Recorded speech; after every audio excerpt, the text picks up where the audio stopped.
మాట్లాడే యూపీ, బీహార్ నుంచి వచ్చే వర్కర్స్ అంతా ఇక్కడ టాయిలెట్ క్లీనింగ్ ఇట్లాంటివి చేస్తారు. వీళ్ళంతా ఏలియన్స్ బయట నుంచి వచ్చారు. మిగతా ఏ ప్రాంతాల నుంచి రాదు పెద్దగా, బట్ తమిళనాడు నుంచే ఎందుకు ఎక్కువ వినిపిస్తుంది. చైనా సైన్యం వస్తుంది, మమ్మల్ని విముక్తి పరుస్తుంది. నితీష్ కుమార్ కూడా ఆయనకి ట్రాన్స్లేషన్ అడిగితే ఆయన మీకు హిందీ తెలియకపోతే హిందీ నేర్చుకోవాలి కానీ దాని ట్రాన్స్లేషన్ ఏమి ఉండదు అనేటటువంటి ఒక కమెంట్ ఇస్తారు. నితీష్ కుమార్కి అట్లాంటిదే చూపించాల్సింది, హిందీ తెలియాడు కూడా అనాల్సింది దయానంద్ భారత్. అదే హిందీ నేర్చుకోమని అమిత్ షాను అని ఉంటే ఎలా ఉండేది ఈరోజు? మరి పెరియార్ని గొప్పగా నాయకుడిగా కీర్తించేటువంటి రాహుల్ గాంధీ, ఎవరో ఒక విలన్ వస్తారనమాట. అందుకే అన్నిటినీ కలిపింది ఒకటండి. భారతదేశం ఎన్ని రాజ్యాలుగా విడిపడి ఉన్నా అల్టిమేట్లీ అందరినీ కలిపింది ఒకటి, సనాతన ధర్మం. ఇప్పుడు ద్రవిడ ప్రాంతం నుంచి వెళ్ళినటువంటి ఆదిశంకరాచార్యులు కశ్మీర్లోని పీఠాన్ని కూడా అధిరోహించారంటే, అన్ని పీఠాలు ఆయన స్థాపించారంటే, ప్రతి రాజ్యంలోనూ ఆయన తన వాదన ద్వారా అందరిని ఒప్పించారు అనంటే ఎలా చేయగలిగారు? నరేంద్ర మోదీ గారు చాలా పర్టికులర్గా అన్నమాట ఇది. ఏదైనా సరే చదువుకునేటప్పుడు మాతృభాషలో నేర్చుకుంటే వచ్చే జ్ఞానానికి వేరే భాషలో నేర్చుకుంటే వచ్చే జ్ఞానానికి చాలా వ్యత్యాసం ఉంటుంది.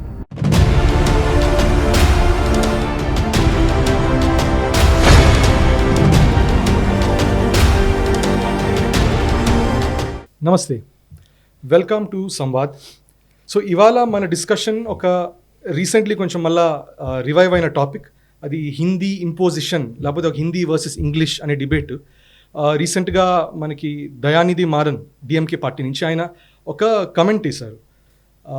ఈ హిందీ మాట్లాడే యూపీ, బీహార్ నుంచి వచ్చే వర్కర్స్ అంతా ఇక్కడ టాయిలెట్ క్లీనింగ్ ఇట్లాంటివి చేస్తారు అని చెప్పి అట్లా కొంచెం కించపరుస్తూ ఆయన ఒక కమెంట్ వేశారు.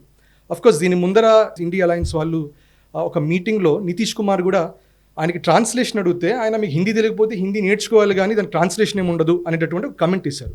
సో దీని మీద ఇవాళ మనం చర్చిద్దాం. అండ్ నాతో ఉన్నారు CEO of Nationalist hub Saikrishna గారు. నమస్తే అండి. నమస్తే. సో మనం చూస్తున్నామండి, ఇది ఒక కంటిన్యూస్లీ రికరింగ్ టాపిక్. ఇది ఎక్కువ మన తమిళనాడు సైడ్ నుంచి ఎక్కువ వినబడేది.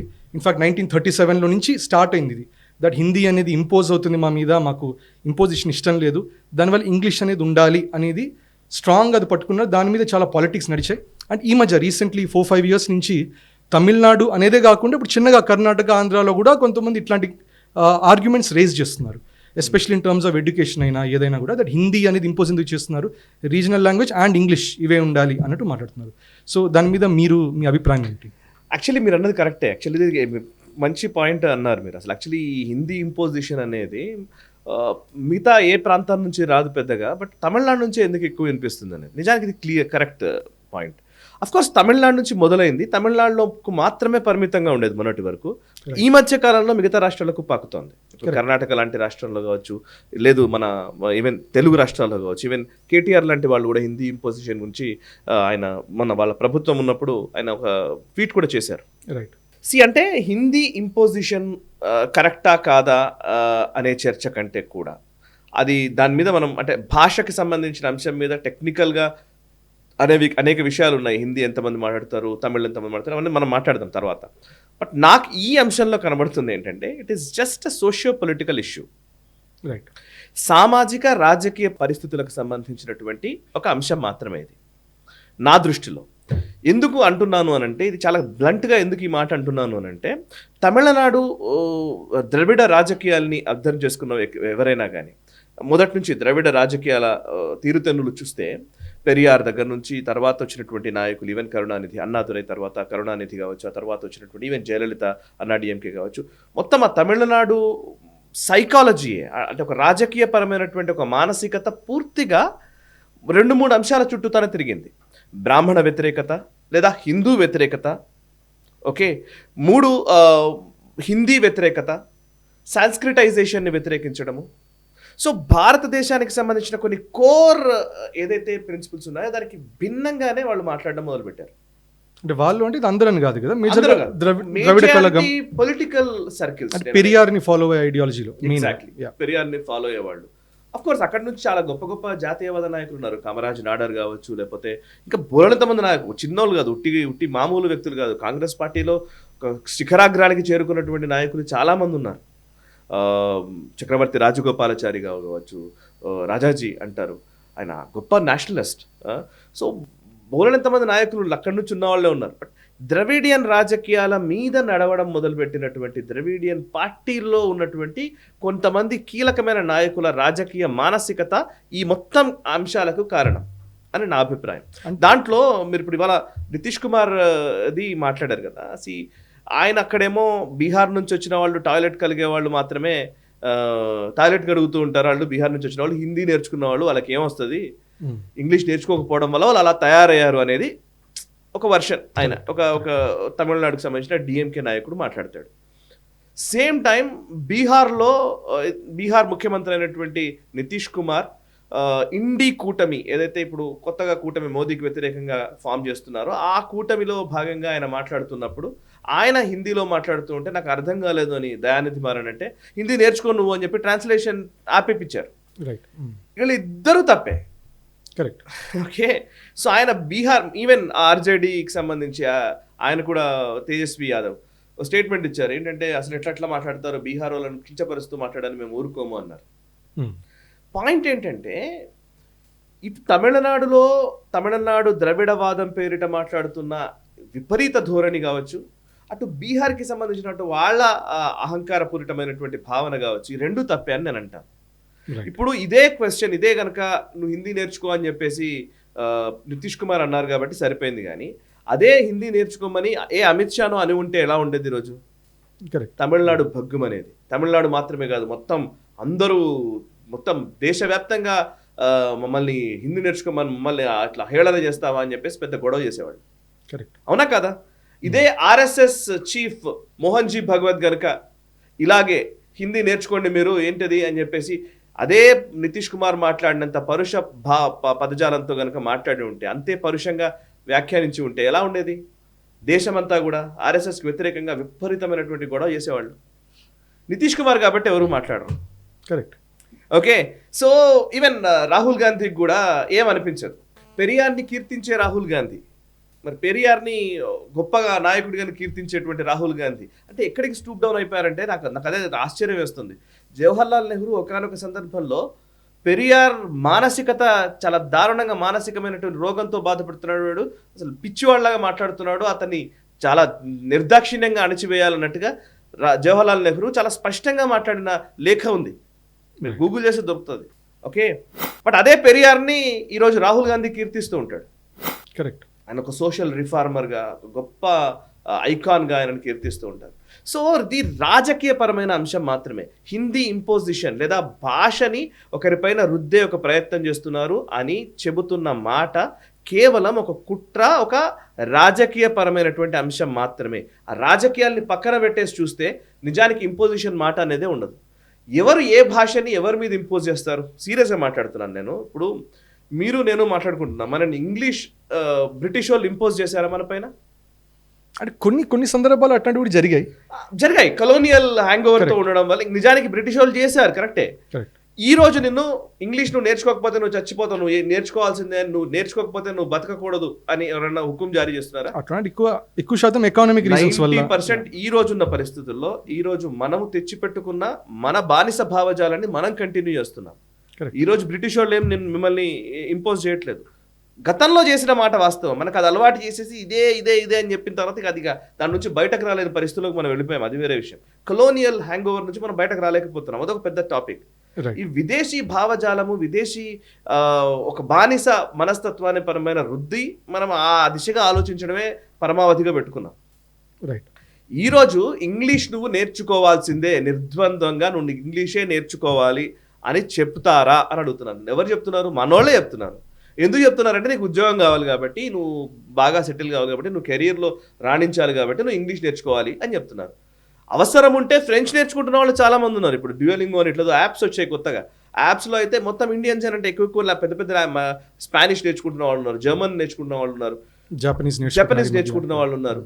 మీకు గుర్తుంటే ఇప్పుడు చైనీస్కి సంబంధించి 1962 వార్ టైంలోనంట కొంతమంది వార్ ఎక్స్పర్ట్స్ చెప్తూ ఉంటారు, యాక్చువల్లీ మనము వీఆర్ నాట్ ప్రిపేర్డ్ చైనాని ఎట్లా ఎదుర్కోవాలనే విషయంలో. ఈవెన్ ఆ కమ్యూనికేషన్స్ ఇంటర్సెప్ట్ చేయాలన్నా కానీ, అక్కడ వాళ్ళు మాట్లాడుకుంటున్న వాటిని విని వాళ్ళ కౌంటర్ చేద్దామన్నా కానీ, నిజానికి పాకిస్తాన్ని కట్టడి చేయగలిగాం మనం 65లో. కరెక్ట్. 71లో మనము బంగ్లాదేశ్ విషయంలో కూడా మనం పాకిస్తాన్ని కట్టడి చేయగలిగాం. మన రా ఏజెంట్లు కావచ్చు, మన ఇంటెలిజెన్స్ ఏజెన్సీస్ విపరీతంగా వర్క్ చేశాయి.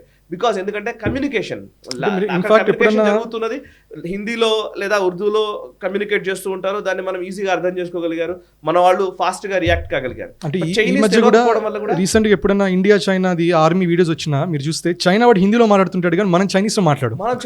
మనం చైనా తెలియదు మనకు చాలా వరకు. ఈ మధ్య కాలంలో మీరు శ్రీకాంత్ కొండపల్లి లాంటి వాళ్ళు చైనీస్ స్టడీస్ మీద వర్క్ చేసిన వాళ్ళు ఆయన చాలా స్పష్టంగా ఒక 2 సార్లు చెప్పారు. మనం గతంలో అయితే అసలు చాలా వెనకబడి ఉండేవాళ్ళము.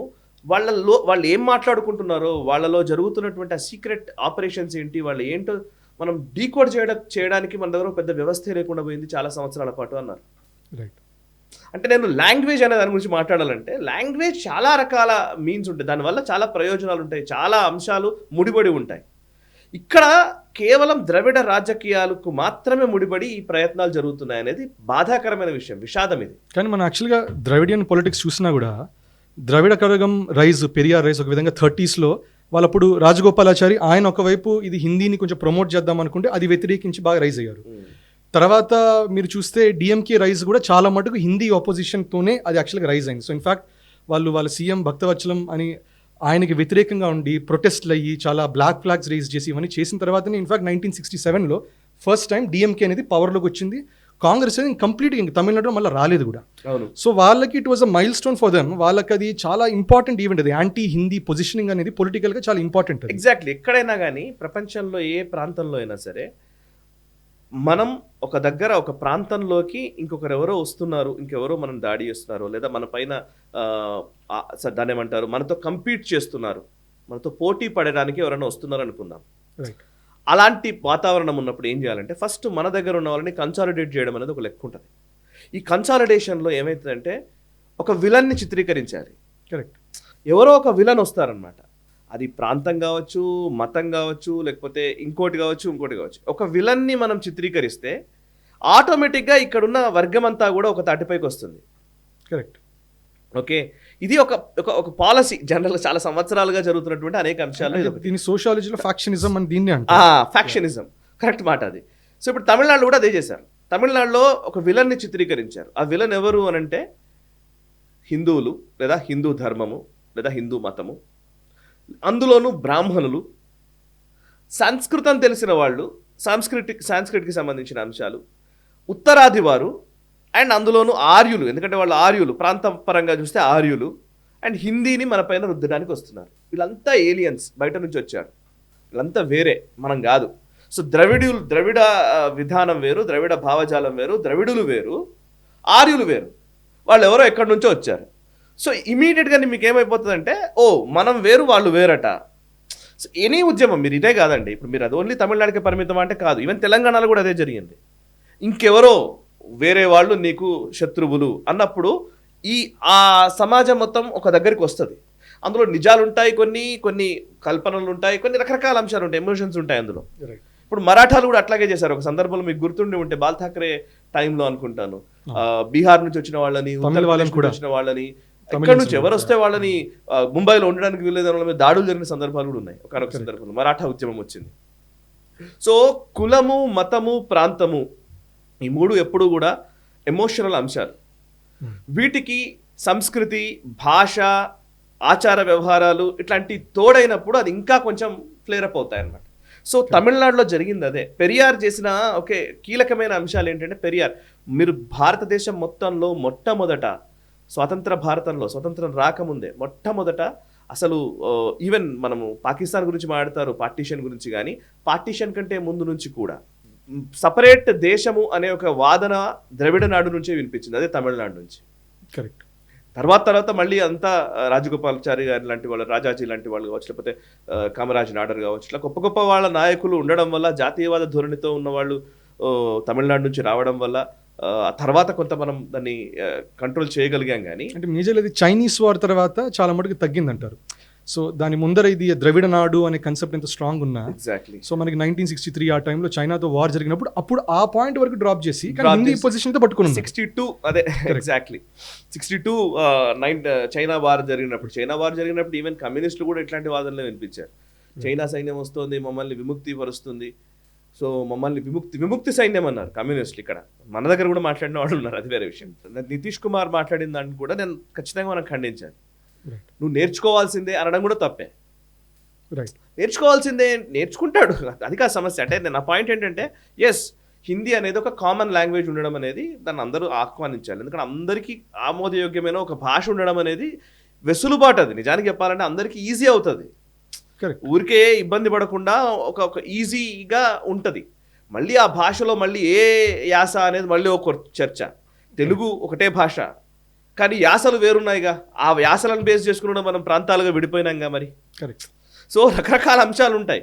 మనుషుల్ని కలపడానికి ఏదైతే ఉపయోగపడుతుందో దాన్ని ఖచ్చితంగా మనం ఆహ్వానించాలి. ఒకవేళ కామన్ లాంగ్వేజ్ అనేది మనుషుల్ని కలపడానికి ఉపయోగపడుతుంది అన్నప్పుడు దాన్ని ఖచ్చితంగా మనం ఆహ్వానించాలి, డౌటే అక్కర్లేదు. విడగొట్టే విధంగా అహంకారపూరితంగా మాట్లాడడం కూడా తప్పు. అంటే ఫర్ ఎగ్జాంపుల్ అప్పట్లో ఉదయనిధి స్టాలిన్ ఒక షర్ట్ వేసుకున్నారు, సో మరి అట్లాంటిది కూడా నిన్న అదే నితీష్ కుమార్ కి అట్లాంటిదే చూపించాల్సింది. హిందీ తెలియదు పోడా అనాల్సింది దయానిధి మారన్, అనాల్సింది హిందీ తెలియదు పోడా అని చెప్పి నితీష్ కుమార్ అనాల్సింది దయానిధి మారన్. అనగలుగుతాడా? సో ఇప్పుడు మనం ఈ హిందీ విషయంలో మనం అసలు నిజంగా చూడండి మీరు, ఇది ఇష్యూ కూడా కాలే, ఇది కేవలం భారతీయ జనతా పార్టీ సర్కిల్స్ మాత్రమే దీని గురించి మాట్లాడుతున్నాయి. మీరు ఇండి బ్లాక్లో ఉన్న వాళ్ళు ఎవరు మళ్ళీ మాట్లాడరు చూడండి మీరు. అంటే దాంట్లో ఇంట్రెస్టింగ్ ఆస్పెక్ట్ ఏంటంటే ఒరిజినల్గా గాంధీజీ కూడా ప్రమోట్ చేశారు దట్ హిందీ తెలిస్తే కామన్ లాంగ్వేజ్ లాగా ఉండాలి. సో అప్పట్లో ఆయన ఒక సంస్థను కూడా పెట్టారు. అంటే నాకు తెలిసి సబ్జెక్టివ్ కరెక్షన్ ఏమైనా డేటా ఉంటే చూడాలి, కానీ దేశంలో నాకు తెలిసి 60% కంటే ఎక్కువ మాట్లాడుతున్నది హిందీయే ఉంటుంది అనా? కరెక్ట్. అంటే మాట్లాడుతున్నది అదే కాదు, అంటే తెలిసిన వాళ్ళు. గుజరాత్ లో ఉన్న వాళ్ళు గుజరాత్ మాట్లాడతారు, గుజరాతీ భాష ఉంది. ఒరిస్సాలో ఉన్నవాళ్ళు ఒడియా మాట్లాడతారు, లేకపోతే బెంగాల్లో ఉన్న వాళ్ళు బెంగాలీ మాట్లాడుతూ ఉంటారు. అటు కాశ్మీర్లో ఒక భాష ఉంది, మళ్ళీ కాశ్మీర్లో గురేజ్ వ్యాలీకి వెళ్తే షీనా అనే లాంగ్వేజ్ ఉంటుంది. రకరకాల భాషలు ఉన్నాయి ఇప్పుడు. బట్ హిందీ అర్థమయ్యే వాళ్ళు, మాట్లాడగలిగే వాళ్ళు నాకు తెలిసి దేశంలో ఎక్కువ మంది ఉంటారు, మెజారిటీ ఉంటారు. మెజారిటీ ఉన్నప్పుడు దాన్ని ఒక కామన్ లాంగ్వేజ్ గా తీసుకోవడంలో తప్పేంటి? ఒక తమిళనాడుకి ఎందుకు ఈ ప్రాబ్లం వస్తుంది అనేది క్వశ్చన్. అసలు ఇన్ఫాక్ట్ తమిళనాడుకి ఆ ప్రాబ్లమ్ స్టేట్ చేయడానికి అప్పట్లో అన్నదురే కూడా అన్నమాట, మన మెజారిటీ బట్టి వెళ్ళాలంటే మన నేషనల్ బర్డ్, జాతీయ పక్షి మనకి అది పీకాక్ అవ్వకూడదు, అది ఒక కాకి అవ్వాలి, అది కదా అన్నారు. సో అట్లాంటివి కూడా ఆర్గ్యుమెంట్స్ పెట్టిన సందర్భాలు. పాత రోజుల్లోకి వెళ్ళి చూస్తే కొంచెం శ్యామప్రసాద్ ముఖర్జీ గారి టైంలో కావచ్చు, లేకపోతే జనసంఘ్ పుట్టిన టైంలో కావచ్చు, ఆర్ఎస్ఎస్ కావచ్చు, లేకపోతే కాంగ్రెస్ మొదటి దశలో ఉన్నప్పుడు, స్వాతంత్రం వచ్చిన కొత్తల్లో ఉన్నప్పుడు కావచ్చు, కొంత హిందీ అనేది కామన్ లాంగ్వేజ్గా ఒక పూర్తిగా భారతదేశం మొత్తం ఒకటే లాంగ్వేజ్ ఉండేలాగా, రాష్ట్ర భాషలాగా హిందీ ఉండాలనే ఒక అభిప్రాయం రావడం అనేది అప్పట్లో జరిగింది. కరెక్ట్. కానీ ఆ తర్వాత కాలంలో నాకు తెలిసి ఈ రోజు కూడా ఈవెన్ మోదీ గవర్నమెంట్ కూడా హిందీయే ఉండాలి అని కూడా ఏం చెప్పట్లేదు. వాళ్ళు అంటున్నారంటే హిందీ అనే, మీరు ఇంగ్లీష్కి ఎందుకు వెళ్తున్నారు? మీరు ఇందాక మనం అనుకున్నాం కదా, విదేశీ భాషకు మీ మోజు ఎందుకు? మనకు ఉన్న స్వదేశీ భాషనే నేర్చుకుందాము. ఎక్కువ మంది మాట్లాడుతున్నారు. ఒక తమిళనాడు మినహా అన్ని రాష్ట్రాల్లో హిందీ అనేది ఒక లాంగ్వేజ్గా స్వీకరిస్తూ ఉన్నారు. నిజానికి అందరికీ హిందీ లిపి తెలుసు, చదవడం తెలుసు, రాయడం తెలుసు. గొప్పగా మాట్లాడరో తర్వాత సంగతి. చదవడము రాయడం వరకు అయితే మినిమం 10th క్లాస్ వరకు చదువుకున్న వాళ్ళైతే ఉన్నారు. ఈవెన్ కేరళకి వెళ్ళినా, కర్ణాటకకి వెళ్ళినా, ఈవెన్ తెలంగాణ అయినా, ఆంధ్రప్రదేశ్ అయినా. బట్ భాష అద్భుతంగా మాట్లాడలేకపోవచ్చు, ఆర్టికులేట్ చేయలేకపోవచ్చు, నువ్వు కమ్యూనికేట్ చేయలేకపోవచ్చు, అది కొంత వేరే విషయం. కానీ మనం నేర్చుకోవడానికి అయితే ఆల్మోస్ట్ అందరికీ అర్థమవుతుంది. కరెక్ట్. అంటే ఇన్ఫాక్ట్ చాలా మటుకు వర్డ్ సిమిలర్ గా, ఇప్పుడు ఇంగ్లీష్ నేర్చుకోవాలంటే ఫ్రమ్ స్క్రాచ్ మనం మొదలు పెట్టాలి, కానీ ఒక తెలుగు స్పీకర్ కి చాలా మటుకు హిందీతో సిమిలర్ వర్డ్స్ చాలానే ఉంటాయి. ఇజ్రాయెల్లో హిబ్రూ లాంగ్వేజ్, వాళ్ళు ఇజ్రాయెల్ ఏర్పడినప్పుడు చాలా నామినల్గా 2% 1% మాట్లాడే వాళ్ళు ఉన్నారంట. నిజానికి ఈరోజు మరి వాళ్ళు దాన్ని అదే పనిగా హిబ్రూ లాంగ్వేజ్ని వాళ్ళు రాష్ట్ర భాషగా మార్చుకున్నారు, వాళ్ళ దేశానికి సంబంధించిన ఒక అధికారిక భాషగా మార్చుకున్నారు, దాని మీద వాళ్ళు వర్క్ చేశారు. ఈరోజు 99% అదే మాట్లాడతారు హిబ్రూ. కరెక్ట్. సాంస్క్రిట్ గురించి అసలు యాక్చువల్లీ అంబేద్కర్ గారు కాన్స్టిట్యూయెన్సీ అసెంబ్లీ ఆ టైంలో సాంస్క్రిట్ గురించి ప్రస్తావించారనేది కూడా ఉందోటి. రైట్. సో సాంస్క్రిట్ అనేది కనుక మనం కామన్ లాంగ్వేజ్గా తీసుకుని ఉంటే అది వేరే ఉండేదేమో మరి. సరే, సాంస్క్రిట్ అంటే ఓన్లీ హిందూ మతానికి సంబంధించి ఆపాదించారు అనుకుందాం. రైట్. సాంస్క్రిట్ని హిందూ మతం నిజానికి సాంస్క్రిట్లో ఉండడం అనేది కరెక్ట్ ఒక రకంగా చెప్పాలంటే. మీరు కింద నుంచి పై వరకు ప్రతి ఒక్కళ్ళకి సాంస్క్రిట్ అనేది అన్ని భాషలకి మూలం సాంస్క్రిట్ ఒక రకంగా. సరే, తమిళ వాళ్ళు ఒప్పుకోరు అనుకోండి, మాది సపరేట్ లాంగ్వేజ్, మా చరిత్ర వేరు, మా ఆరిజినే వేరు అని చెప్పేస్తారు అనుకోండి, అది వేరే విషయం. స్పెసిఫికల్గా ఈ ద్రవిడియన్ ఐడియాలజీ వాళ్ళు, ద్రవిడియన్ ఐడియాలజీ. ఎందుకంటే అప్పట్లో తమిళనాడులో కూడా మనకి 2 సైడ్స్ కనబడతాయి. మనకి హిందీని యాక్సెప్ట్ చేద్దాం అన్న వాళ్ళు ఉన్నారు, అపోజిట్ ఇన్ఫాక్ట్ ముస్లిమ్స్ ఈ రోజుకి ఉన్నారండి. ఈ రోజుకి చాలా మంది, ఇప్పుడు మీరు తమిళనాడు నుంచి ఢిల్లీలో సెటిల్ అయిన వాళ్ళు కానీ, బయట దేశాల్లో ఉన్నవాళ్ళు కానీ తమిళనాడు నుంచి వచ్చిన వాళ్ళు చాలా మందికి హిందీ వచ్చు. Correct. Only thing is Hindi imposition అనే, ఇప్పుడు లైక్ కాశ్మీర్ లాగానే ఇదంతా వ్యవస్థ. ఎక్కడైనా కొన్ని ప్రాంతాల్లో ఇట్లా ఉంటుందేమో మరి తెలియదు, అది కొంచెం మనం ఆ సోషల్ సైక్ని మనం అర్థం చేసుకోవాలి. ఇప్పుడు మీరు కాశ్మీర్కి వెళ్ళి చూడండి, కాశ్మీర్లో ఉన్న వాళ్ళందరికీ కూడా భారతదేశం పట్ల పెద్ద గొడవేం లేదు. నేను డైరెక్ట్గా వెళ్ళి మాట్లాడాను చాలామందితో. నువ్వు కెమెరా ఆన్ చేసావనుకోండి, no no no no article 370 కావాలంటాడు. కరెక్ట్. సో అంటే వాళ్ళకి ఏమైపోయిందనంటే అది పొలిటికల్ కంపల్షన్ వలన, సోషల్ ప్రెషర్స్ వలన, లేకపోతే ఏమో తెలియదు కానీ అక్కడ ఏంటంటే వాళ్ళకు లోపల భారత్లో భారతవాసిని నేను భారతీయుణ్ణి అనే భావన లోపల నిజంగా ఉంది, ఆ స్ఫూర్తి ఉంది. కానీ బయటకు మాత్రం నేను కాశ్మీర్ వాడిని, నాకు కాశ్మీరు నాది వేరే అనే ఒక భావనలోకి వెళ్ళిపోతున్నట్టుగానే తమిళనాడులో కూడా అట్లాంటిదే ఉందేమో నాకు అభిప్రాయం అంటున్నాను నేను. అది నిజమో కాదు తెలియదు. తమిళనాడులో కొంచెం విపరీతమైన ధోరణి కూడా ఉంటాయి. ఇప్పుడు మీరు కార్పొరేట్ లైఫ్లోకి వెళ్ళి చూడండి, అందరూ ఏం ఇంగ్లీష్ మాట్లాడరు. రైట్. చాలా వరకు తమిళనాడులో ఉండే కార్పొరేట్ కంపెనీస్లో తమిళ్ మాత్రమే మాట్లాడే వాళ్ళు ఉన్నారు. కరెక్ట్. సో హిందీ పట్ల విపరీతమైన వ్యతిరేకత అనేది ఇది పొలిటికల్లీ క్రియేట్ అయినటువంటి ఒక వ్యతిరేకత. ఆ వ్యతిరేకతను కాస్త పొలిటికల్గా తమిళనాడు వరకు వాడుకోవడానికి ఉపయోగపడుతోంది. ఇట్లాంటి ఇండీ కూటమిలోకి వస్తే అది వర్కౌట్ కాదని ఇప్పుడు బీహార్ ముఖ్యమంత్రి నితీష్ కుమార్ ప్రూవ్ చేశారు. కరెక్ట్. మీరు అక్కడ మాట్లాడుకుంటే మీకు అది వర్కౌట్ అవుతుంది కావచ్చు, బట్ మీరు ఢిల్లీకి వస్తే మాత్రం ఇది వర్కౌట్ కాదు సుమా అని చెప్తున్నారు. అంటే ఇప్పుడు ఒక తమిళియన్ అయినా కూడా ఎవరైనా కూడా ఆర్మీలోకి వెళ్ళినప్పుడు బై అండ్ లార్జ్ హిందీలోనే మాట్లాడతారు. మళ్ళీ అంతే హిందీలోనే మాట్లాడతారు. మద్రాస్ రెజిమెంట్ ఉంది కదా, మద్రాస్ రెజిమెంట్ లో ఉన్న వాళ్ళు అందరూ హిందీ మాట్లాడతారు, అందరికీ తెలుసు. ఆర్మీలో ఉన్న వాళ్ళు మాట్లాడతారు, బ్యూరోక్రాట్స్ మాట్లాడతారు, ఐఏఎస్లు ఐపీఎస్లు మాట్లాడతారు. ఎవరు ఇంపోజ్ చేశారు, మరి ఎందుకు మాట్లాడుతున్నారు? కానీ ఇప్పుడు మీకు ఇది ఐరానికల్గా ఇప్పుడు ఈ మూమెంట్, ఈ లాంగ్వేజ్ మోడ్ ఈ మధ్య ఇప్పుడు మీరు యూట్యూబ్ కొన్ని వీడియోస్ కమెంట్స్ చూసినా కూడా, లేకపోతే ఇప్పుడు చిన్నగా ఇట్లా ఆంధ్ర, తెలంగాణ, కర్ణాటక సైడ్లో కూడా చిన్నగా ఈ వాయిసెస్ ఇప్పుడు మళ్ళీ వీళ్ళు కూడా కాదు తెలుగునే రావాలనో, లేకపోతే కన్నడానే మాట్లాడాలనో ఇవన్నీ కూడా వస్తున్నాయి. యాజ్ అ ఆల్టర్నేటివ్ హిందీనే ఎందుకు ఉండాలి, ఈ భాష కూడా ఉండొచ్చు కదా అంటారు.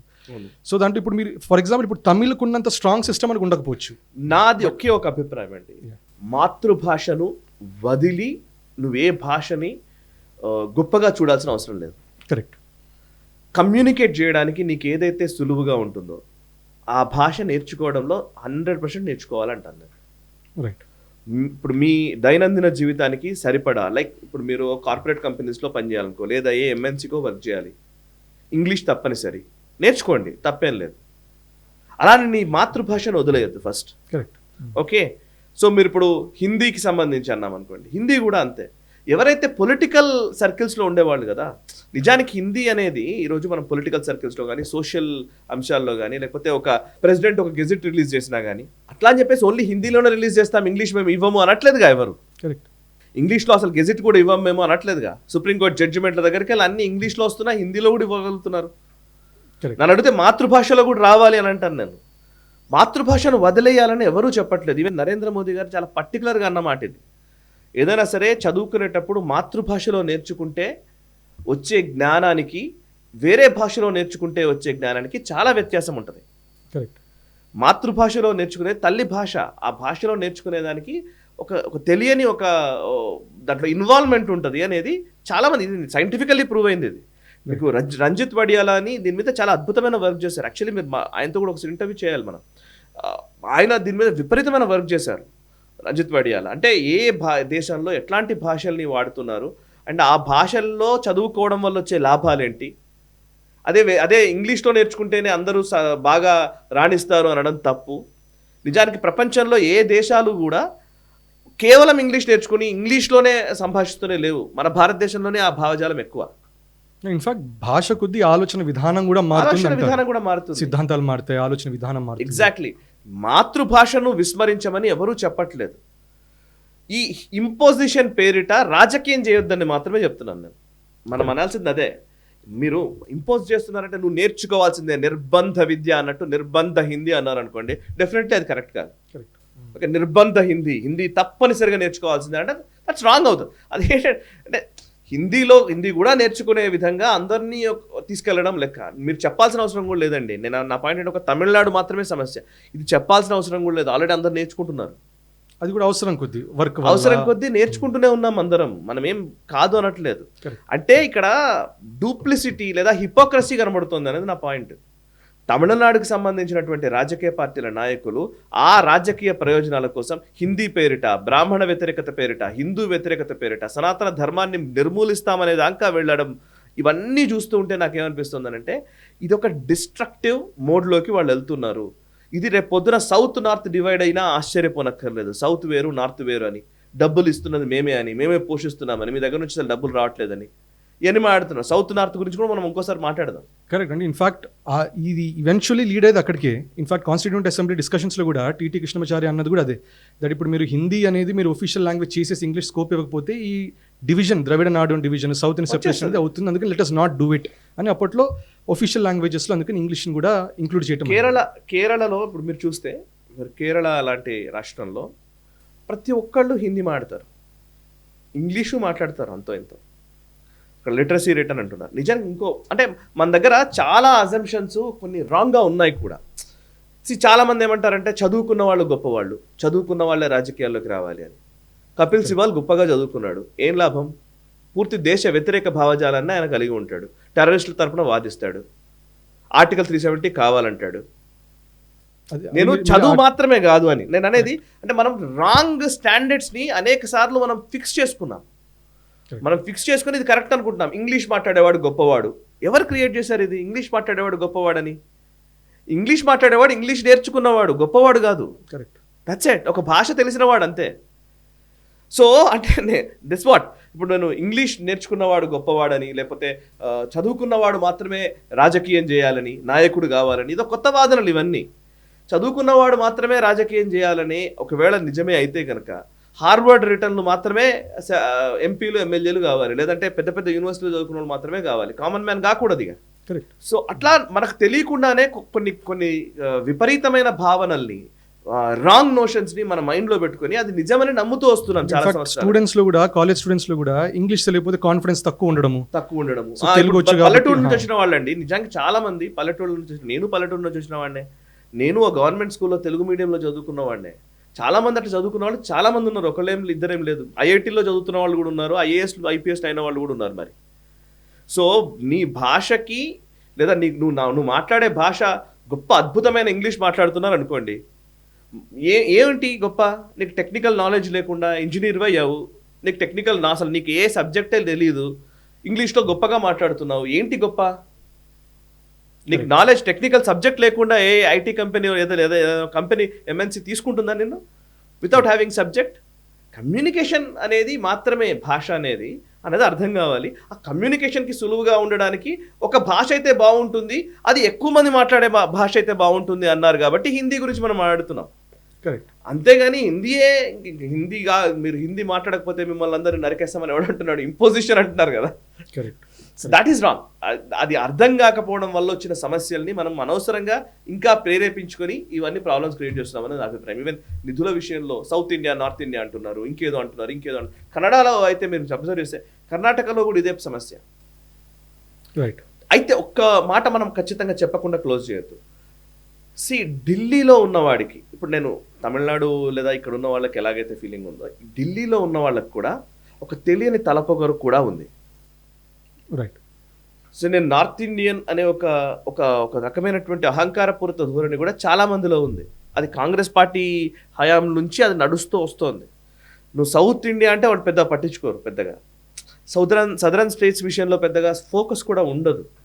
ఇప్పుడు మీరు అబ్జర్వ్ చేస్తే జాతీయ మీడియా ఛానల్ అని అబ్జర్వ్ చేసి చూస్తే ఇంగ్లీష్ ఛానల్స్ ఉన్నాయి కదా, మోస్ట్లీ వాళ్ళు ఎక్కువగా ఉత్తరప్రదేశ్లో ఏం జరుగుతుందో, గుజరాత్లో ఏం జరుగుతుందో, లేకపోతే బీహార్లో ఏం జరుగుతుందో, బెంగాల్లో ఏం జరుగుతుందో, ఒరిస్సాలో ఏం జరుగుతుందో ఇస్తారు.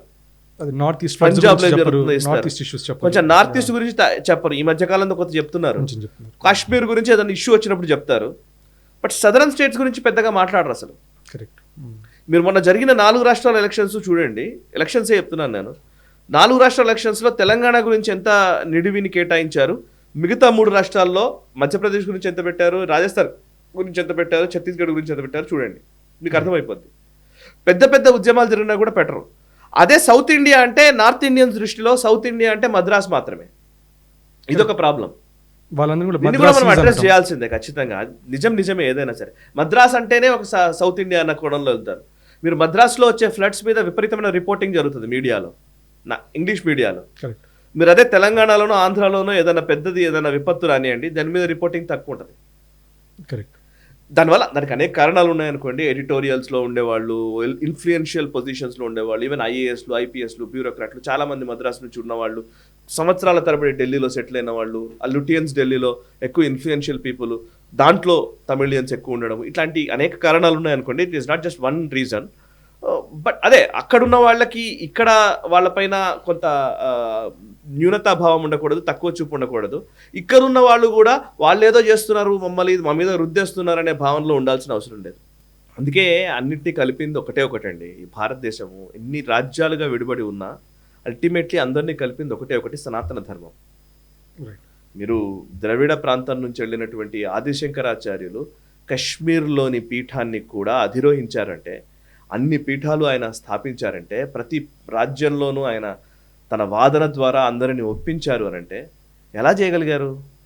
మరి అన్ని రాజ్యాలు వేరే వేరే, ఒక రాజ్యానికి సంబంధం లేదు. మరి అప్పుడు కూడా దేశాలు అంటారు కదా, దేశమే అనేవాళ్ళు. రాజ్యం ఈజ్ నథింగ్ బట్ దేశం ఆ టైంలో. అలా ఉండేవాళ్ళు కదా. మరి ఎలా చేయగలిగారు ఆయన? సో అందుకే అంటున్నాను నేను, ఇవన్నిటినీ కలగలిపింది ఒకటి సనాతన ధర్మము.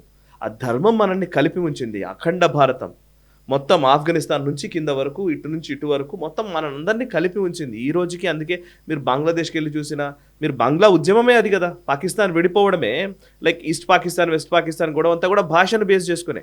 కరెక్ట్. మా బెంగాలీని అదే మూలం యాక్చువల్లీ నిజానికి చెప్తే.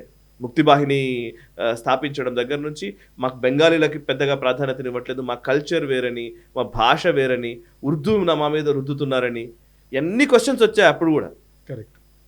సో కల్చరల్ ఈ డిస్పారిటీస్, దాన్ని ఏమంటారు, కల్చరల్గా మనల్ని విడదీయడానికి అనేక మంది ప్రయత్నం చేస్తూ ఉంటారు. కలపడానికి ఏ ప్రయత్నాలు జరుగుతాయో వాటిని మాత్రం మనం స్వాగతించాలి. విడగొట్టడానికి ఏవైతే ప్రయత్నాలు జరుగుతున్నాయో వాటిని ఖండించాలి, వాటికి దూరంగా ఉండాలి.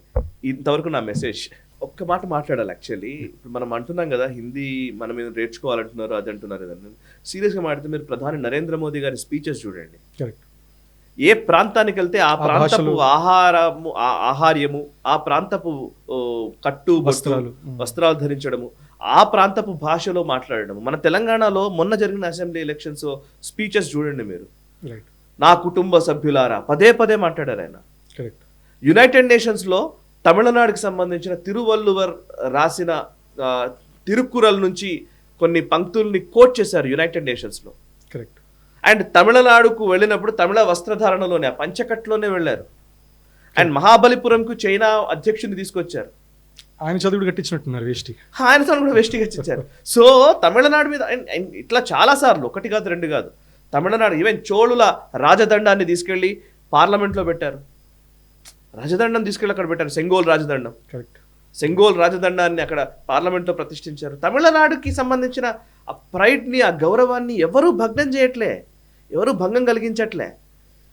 అనవసరమైన ఈ ముచ్చట్ల వల్లనే ఈ అనవసరమైనటువంటి ఏదో మా మీద ఏదో జరుగుతుందని ఒక అనవసరమైనటువంటి అబద్ధ ప్రచారాలు చేయడం వల్లనే కదా గొడవ అంతా. నిజానికి మోదీ గారు, మీరు తెలుగులో ఎన్ని మాటలు మాట్లాడారండి మొన్న మధ్యనే. తెలంగాణ అసెంబ్లీ ఎన్నికల్లో చాలా పదాలు తెలుగులో మాట్లాడారు. తెలుగులో కేసీఆర్ను ఉద్దేశిస్తూనో లేకపోతే ఇంకోటి ఏదో ఒక సందర్భంలో ఆయన వీలైనంత వరకు ఆ మాతృభాషలో మాట్లాడడానికి ఏదో ఒక ప్రయత్నం చేస్తూ వచ్చారు. ఇక్కడ కూడా మన దగ్గర పంచగట్టుకొని వెళ్ళడము, ఆయన ట్రై చేస్తున్నారు యూనిఫై చేయడానికి, దేశం మొత్తాన్ని యూనిఫై చేయడానికి ఆయన ట్రై చేస్తూ ఉన్నారు. దీన్ని ఆయనేమో అందరినీ కలిపే ప్రయత్నం చేస్తూ ఉన్నారు కదా. ఆయన అందరినీ కలిపితే మా డివైడ్ అండ్ రూల్ పాలసీకే విరుద్ధం కదా. సో మరి డివైడ్ అండ్ రూల్ పాలసీకి విరుద్ధం కాబట్టి ఇప్పుడు ఈ వ్యాఖ్యానాలన్నీ వస్తాయి. సో డివైడ్ అండ్ రూల్ ఎవరు పాటిస్తున్నారు, యూనైట్ అండ్ రూల్ అనే ఎవరు పాటిస్తున్నారు అనేది ప్రజలు తెలుసుకోవాలి. సో థ్యాంక్ యూ అండి సాయికృష్ణ గారు for your very insightful opinion. So మీరందరూ విన్నారు కదా మన సాయికృష్ణ గారి మన్ కీ బాత్ ఈ టాపిక్ మీద. సో మీరు కూడా మీ మన్ కీ బాత్ ఏంటి, లేకపోతే మీ ఒపీనియన్ ఏంటి అనేది మీరు ప్లీజ్ కమెంట్స్లో కింద కమెంట్ చేయండి. హిందీ ఇంపోజిషన్ అనేది నిజంగా జరుగుతున్నట్టు మీకు అనిపిస్తుందా? అలాగే హిందీ అనేది నేర్చుకోవటం ఎంతవరకు మనకి తెలుగు వాళ్ళగా మనకి ఎంతవరకు అవసరం ఉంటుందనేది ప్లీజ్ కింద మీరు కమెంట్ చేయండి. సో మళ్ళా నెక్స్ట్ వీక్ కలుసుకుందాం. నమస్తే. ఈ వీడియో మీకు నచ్చినట్టయితే లైక్ చేయండి, 10 మందికి షేర్ చేయండి. అలాగే కామెంట్ల రూపంలో మీ అభిప్రాయాలను మాతో పంచుకోండి. Nationalist hub group of channels ను సబ్స్క్రైబ్ చేసుకుని తెలుగునాట జాతీయవాద జర్నలిజాన్ని ప్రోత్సహించండి. ఈ వీడియో కింద ఉన్న బెల్ ఐకాన్ పై క్లిక్ చేయడం మర్చిపోవద్దు.